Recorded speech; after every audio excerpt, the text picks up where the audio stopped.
ሀገራችን ኢትዮጵያ አሁን ያለችበት ወቅት የስራ የውጤትና የተስፋ ዘመን ነው።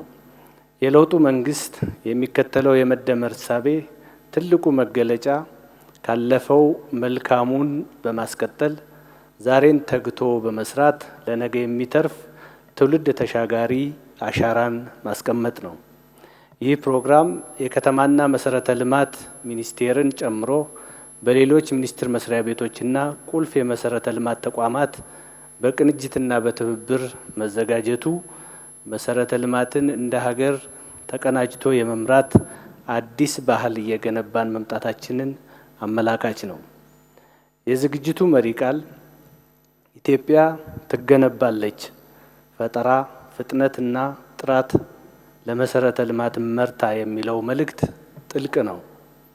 ኢትዮጵያ ትገነባለች ስንል ዛሬ ላይ የከተማው በየገጠሩ በየበረሃውና በየተራራው እንዲሁም ሸንተረሩ ላይ ኢትዮጵያን ለማበልጸግና ኢትዮጵያን ለማጽናት እየፈሰሰ ያለውን ላብና ደም ከፍ አድርገን እንድናይ ተገቢውን ክብርና እውቅና እንድንሰጥ የሚያደርግ ነው።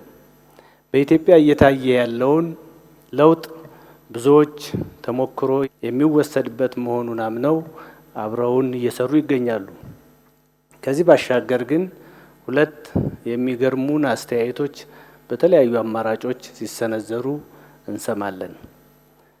በአንድ በኩል እየመጣ ያለውን ለውጥ የሚያጣጥሉና የሚያናንቁ፣ በሌላ በኩል ደግሞ እየመጣ ያለውን ለውጥ ያመጣነው እኛንን ባለቤቶች እኛንን የሚሉ በሌላ በኩል እኛ ሁለቱንም ጥሩ ተመልካቾች ሁኑ። እናንተን በማስረዳት የምናጠፋው ጊዜ የለንም። ስራችንን እንቀጥላለን። እውነታውንና ፍርዱን ለኢትዮጵያ ሕዝብ ለጥሩ ተመልካቾችና እውነተኛ ፈራጆች እንተዋዋለን ነው መልሳችን። እነዚህ የሚገርሙ አስተያየቶች እና አስተያየት ሰጪዎች ጉዟችንን ለማደናቀፍ ተግባራዊ እንቅስቃሴ ውስጥ እስካልገቡ ድረስ ለበሬ ወለደ ፕሮፓጋንዳና አስተያየታቸው ጆሮ አንሰጥም። ከልማትና ብልጽግና ጉዟችን ላፍታም አንዘናጋም። ባለፉት የለውጥ ዓመታት በመሰረተ ልማት ረገድ ያሳየነው ቆራጥነት ለብዙዎቹ ታምር ቢመስልም ለእኛ ግን የዕለት ተዕለት ተግባራችን ነው። በኃይል፣ በዲጂታል ምህዳሩ፣ በመስኖ፣ በአየር ማረፊያዎች ግንባታና ማስፋፊያ እንዲሁም በከተማ ልማት ረገድ ያስመዘገብናቸው ስኬቶች ኢትዮጵያ ለኢኮኖሚ መዋቅራዊ ሽግግር እየዘረጋች ያለችው መሰረት ምን ያህል የጸናና ጥልቅ እየሆነ እንደሚገኝ ማሳያዎች ናቸው። መሰረተ ልማት ለእኛ የደም ስራችን ነው ብለን እናምናለን። አዲስ አበባና ድሬዳዋ እንዲሁም ሌሎች የክልልና የዞን ከተሞቻችን የኮሪደር ልማት ደግሞ ከተባበርን እና ተግተን ከሰራን የማይቻል የለም የሚለው መርህ በተግባር ያረጋገጥንበት፣ ፍጥነትና ጥራት እንዴት ተባብረው ውጤት እንደሚያመጡ ትምህርት የወሰድንባቸው ትልቅ ተሞክሮ የቀመርንባቸው ሀገራዊ ፕሮጀክቶቻችን ናቸው። መንግስት በመንገድ፣ በኃይል፣ በመስኖ፣ በባቡርና በዲጂታል መሰረተ ልማት ዘርፍ ፈጣንና ፍትሃዊ ልማት ለማረጋገጥ የሚሰራው ስራ ተጠናክሮ ይቀጥላል። ይህ ሳምንት በዘርፉ ያሉ ተዋናያን ተቀናጅተውና ተናበው እንዲሰሩ አዲስ አቅም የሚፈጥር ነው ብለን እናምናለን። ላለፉት ጥቂት ዓመታት መንግስት ፕሮጀክቶችን ከመገንባት ወደ ስርዓት ግንባታ ማለትም ፍሮም ቢልዲንግ ፕሮጀክትስ ቱ ቢልዲንግ ሲስተምስ የተሸጋገረበት ስልታዊ አቅጣጫ ዛሬ ለደረስንበት ስኬት መሰረት ሆኗል። ባለፉት የለውጥ ዓመታት በመሰረተ ልማት ረገድ ያስመዘገብናቸው ስኬቶች የዚሁ እሳቤ ውጤቶች ሲሆኑ የተወሰኑትን ለመጥቀስ ያህል በትራንስፖርት መሰረተ ልማት የሀገራችንን የመንገድ ርዝመት ከ126,000 ኪሎ ሜትር ወደ 182,000 ኪሎ ሜትር አሳድገናል። ከ100,000 በላይ የኤሌክትሪክ ተሽከርካሪዎች ወደ ሀገር እንዲገቡ አድርገናል። በአየር ትራንስፖርት ዘርፍም አፍሪካን ከዓለም ጋር የሚያስተሳስረው የቦሌ ዓለም አቀፍ አየር ማረፊያ ማስፋፊያ ተጠናቆ አገልግሎት መስጠት ጀምሯል። በቅርቡ የተጀመረው ቢሾፍቱ አካባቢ የሚገነባው ግዙፉ የአየር ማረፊያ ግንባታም የሀገራችንን የአቪዬሽን መሪነት ወደፊትም የሚያጸና ይሆናል።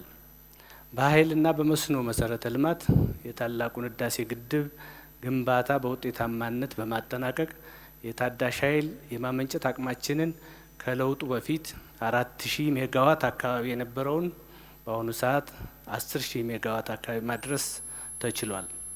የተለያዩ የመስኖ መሰረተ ልማት ፕሮጀክቶች ተጠናቀው በሺዎች የሚቆጠር ሄክታር መሬት ማልማት መቻላቸውን ስናይ ሀገራዊ የምግብ ሉዓላዊነትን ለማረጋገጥ እየሰራ ላለነው ስራ የጀርባ አጥንት ሆነዋል።